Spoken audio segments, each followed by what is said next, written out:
Oke, oke. Baik, baik. Em, ini diskusi yang bagus ya.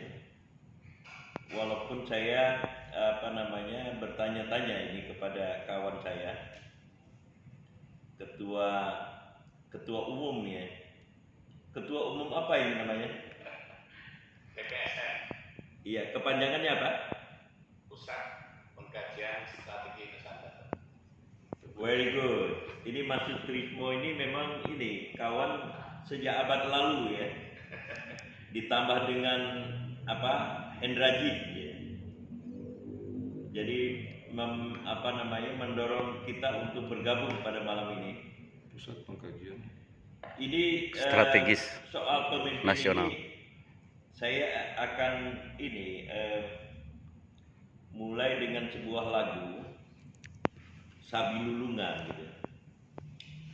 Sabi Lulungan dasar gotong royong, sabi lulungan tererererere, sabi lulungan genteng ulah potong, sabi lulungan persatuan tembok. Nah biasanya kemudian disambung dengan itu Tohaga dan seterusnya. Nah itu lagu dalam interpretasi saya itu adalah sebuah regulasi sosial yang diciptakan oleh elit Sunda pada sekitar 1947-48. Karena masyarakat Sunda itu terpecah. Yang satu mendukung Republik Indonesia, yang satu lagi mendukung Darul Islam di bawah kepemimpinan Kartosuwiryo. Nah, ini kemudian menimbulkan keprihatinan, maka diciptakanlah lagu itu, Sabi Lulungan Dasar Gotong Royong. Nah, satu tekanannya yang penting itu ya, genteng ulah potong.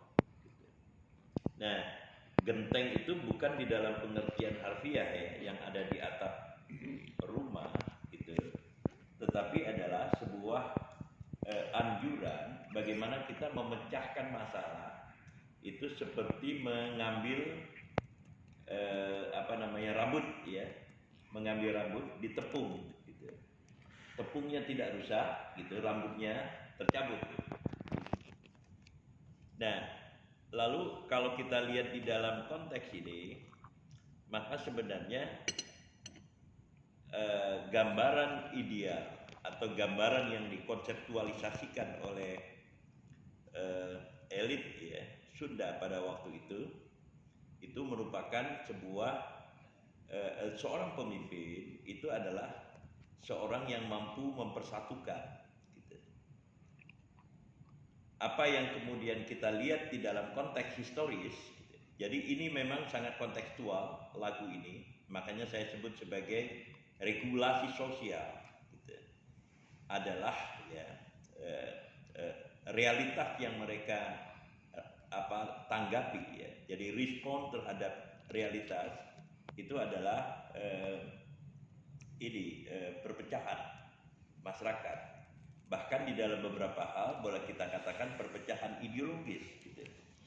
Jadi ada ideologi ya dengan basis keagamaan, lalu yang kedua adalah ideologi dengan basis sebuah nation state ya, the secular nation state gitu. Negara bangsa yang sekular di dalam pengertian bahwa dia harus negara bangsa ini harus menaungi ya, seluruh kelompok-kelompok masyarakat tanpa batas etnik ya, agama, kelas sosial, bahasa dan seterusnya gitu. Nah, ideologi ini jelas merupakan sebuah ideologi modern ya, namanya juga nation state ya. Nah, sementara kemudian Islam ini adalah sebuah ajaran yang sudah sangat lama ya, lebih lama daripada lebih lama daripada gagasan negara bangsa gitu. Tetapi sampai dengan saat ini gagasan-gagasan keislaman itu masih tetap hidup dan saya kira akan tetap hidup ya sampai kemudian berabad-abad kemudian di dalam pengertian tak tiga. Jadi kalau kita lihat di dalam konteks ya usaha hubungan ini, sebenarnya pemimpin itu lahir di dalam selalu lahir dan usaha menjawab tantangan-tantangan yang real di dalam masyarakatnya. Gitu. Nah, soalnya secara teoris itu langkah ya political system yang membuat kemudian pemimpin-pemimpin itu bisa dilahirkan dengan sesuai dengan ekspektasi kita.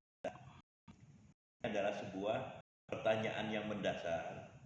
Setidak-tidaknya kalau kita pada yang disampaikan oleh Clifford Geertz, seorang antropolog yang melakukan penelitian tentang Indonesia. Geertz kita tahu itu telah melahirkan karya-karya monumental ya, walaupun tetap debatable, misalnya Religion of Java yang merupakan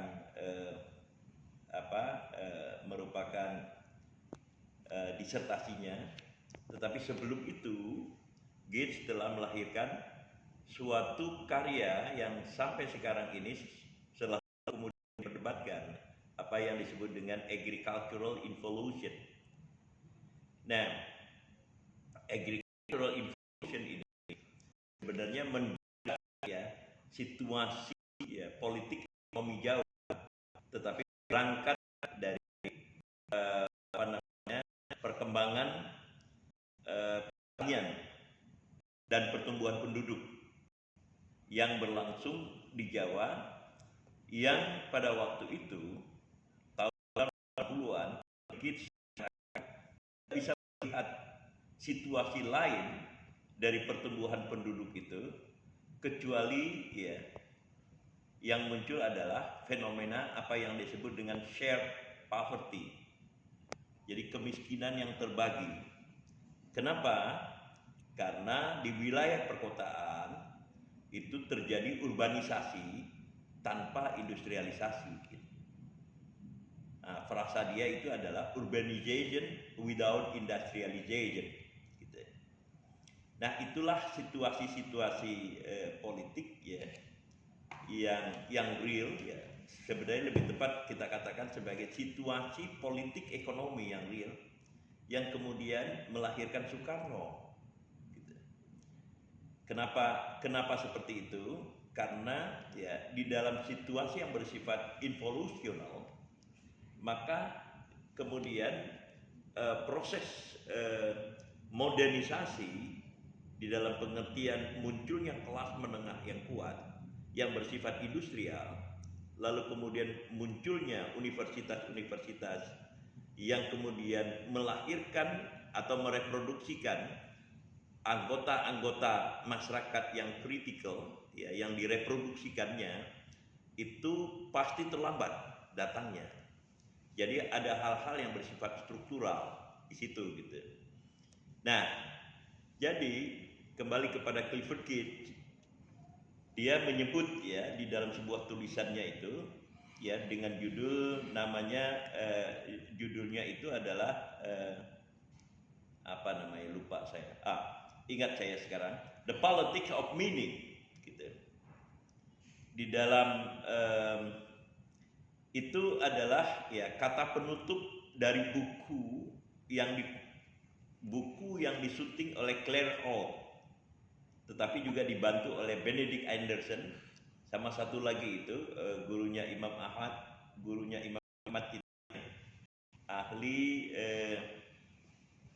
ahli hukum sebenarnya, tetapi sama dari Cornell University. Nanti ingat namanya.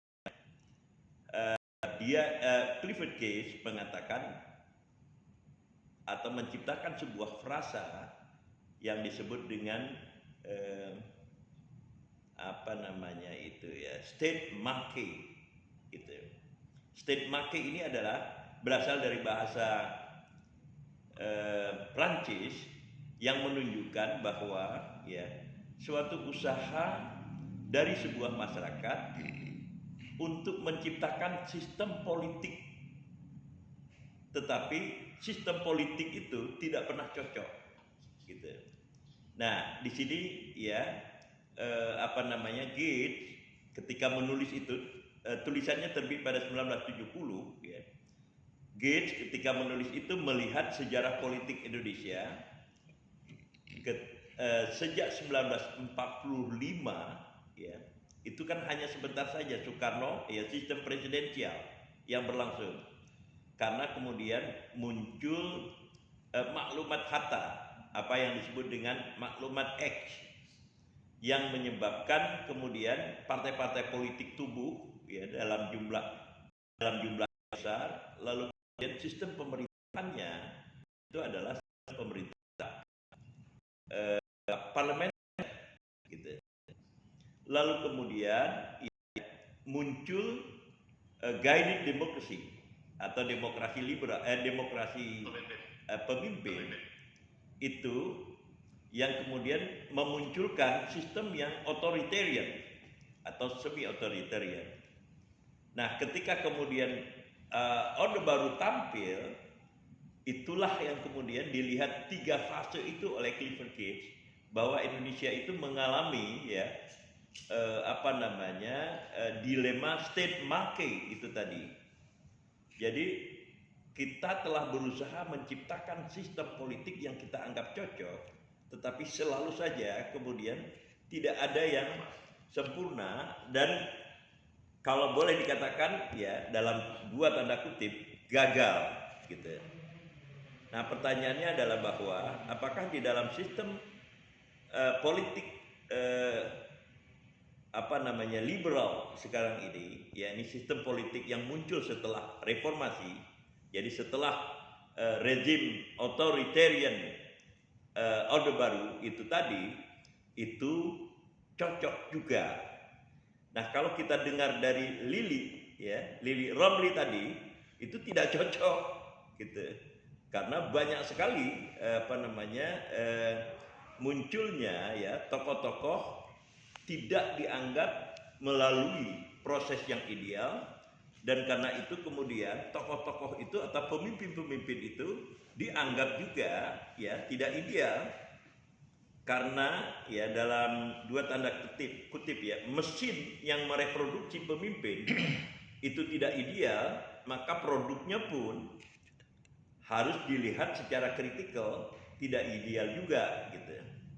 Nah, di dalam konteks ini bisa kita katakan bahwa apa yang dikatakan oleh Clifford Gates tadi tentang state making itu tidak berlangsung. Jadi kita sudah mulai dengan sistem parlementer, kita mulai kemudian dengan posisi terhadap sistem parlementer, yakni demokrasi terpimpin Soekarno pada 1949 sampai dengan 1966 ya misalnya. Lalu kemudian lanjut ke Orde Baru yang tetap otoriter, tetapi berdasarkan ya gagasan-gagasan modernisasi dan pembangunan ekonomi, tetap gagal karena demokrasi tidak muncul. Lalu kemudian muncul sebuah rezim demokrasi, tetapi kemudian dianggap juga sebagai sesuatu yang tidak memuaskan, gitu. Nah, jadi di dalam konteks inilah kemudian mungkin ya, karena kita bergerak dari perspektif historis ya yang real yang terjadi di negara kita ini, maka pemimpin-pemimpin yang ditampilkan ke depan itu must be accepted ya critically. Jadi harus diterima, tetapi dengan tetap memelihara rasa kritis kita, gitu. Nah, yang kedua yang mau saya sampaikan, kalau kita lihat ya di dalam konteks ini, pemimpin-pemimpin yang tampil sampai dengan Jokowi, ini adalah sebuah peristiwa yang bersifat dramatis, gitu. gitu. Kenapa kita katakan dramatis? Karena memang ya pemimpin awal dari bangsa Indonesia itu adalah mereka yang highly educated, gitu. Mereka yang yang sangat terdidik, gitu. Karena apa? Karena mereka adalah pemimpin-pemimpin dari pergerakan nasional. Dimulai ya pada awal abad ke-20, lalu kemudian dimatangkan pada 1930-an, lalu kemudian mengalami proses artikulasi secara besar-besaran itu pada 1940-an. Nah, Soekarno dan Hatta, lalu kemudian kita sebut Natsir, kita sebut Agus Salim, kita bisa menyebut lainnya, itu adalah mereka yang benar-benar highly educated, gitu, di dalam perspektif Barat, dan memang mereka semuanya terdidik secara Barat. Hanya orang-orang yang terdidik secara Barat yang mampu kemudian memaksa ya mereka melakukan redefinisi tentang situasi politik kolonial yang buat mereka tentu saja itu tidak dianggap ideal dan harus dirubah, gitu. Nah, basis mereka itu adalah pendidikan, gitu. Nah, kalau kita lihat dalam konteks ini, maka pemimpin Indonesia yang tampil, saya mengatakan yang tampil ya, bahasa Inggrisnya mungkin emerge ya, at a time, tampil ke depan atau ke atas ya, pada waktu itu adalah berdasarkan pengetahuan dan pendidikan yang tinggi. They were not a chosen people democratically, karena mereka tidak pernah terpilih, gitu. Mereka bukanlah yang dipilih ya secara demokratis, tetapi semata-mata karena basis pendidikan mereka. Lalu yang kedua, karena perjuangan ya yang real yang mereka hadapi, gitu. Jadi kalau kita lihat di dalam konteks historis, maka tipe-tipe pemimpin itu bisa berbeda-beda dari masa ke masa karena dia memberikan respon terhadap situasi. Jadi pola ya, sapi dulungan itu tadi, sapi dulungan dasar gotong royong, sapi dulungan dan seterusnya itu tadi, itu bisa kita lihat, gitu. Nah, jadi sejak itu pemimpin Indonesia sampai dengan periode SBY, Susilo, Bambang Yudhoyono, itu kemudian mengalami kecenderungan yang bersifat elitis, gitu. Kita lihat Soekarno, Hatta adalah elit bangsa, dan Soekarno bahkan cukup lama ya berkuasa. Maksud saya di panggung politik lah. Berkuasa mungkin tahun 1959 itu baru berkuasa Soekarno. Lalu kemudian setelah itu kita lihat Soeharto, ya basisnya memang militer, tetapi tetap ya seorang jenderal, jadi seorang elit. Lalu kemudian setelah itu juga seorang elit lagi, Habibie. Setelah itu kemudian Kiai Abdurrahman Wahid, juga seorang elit, sampai kemudian Mbak Megawati, juga elit, ya. Lalu kemudian satu lagi, habis Mbak Mega siapa presiden? SBY, gitu. Jadi sepanjang ya 1945, gitu, sampai dengan 2014, ya betul. Sampai 2014 itu semuanya elit, gitu. Sampai kemudian tiba-tiba muncul Jokowi sebagai wong cilik, gitu. Nah, saya suka kemudian mengkonseptualisasikan, walaupun tetap debatable ya di dalam konteks ini, Jokowi yang pertama ya, Jokowi dalam periode pertama itu adalah eksperimen politik rakyat, gitu. untuk menciptakan pemimpin tidak dari kalangan elit gitu. Nah, situasi strukturalnya Lili mungkin yang perlu melakukan penelitian gitu. Kenapa Jokowi mampu mengalahkan reputasinya maksudnya tadi Lili mengatakan elektoral itu mampu mengatasi Megawati Soekarno Putri, padahal dia adalah presiden, pemimpin partai gitu, dan dalam beberapa hal the owner of the biggest political party in Indonesia gitu. 1 menit lagi. Wah, udah berhenti. Saya cukup begitu aja deh dulu ya, supaya ini nanti gitu. Makasih banyak. Assalamualaikum warahmatullahi wabarakatuh.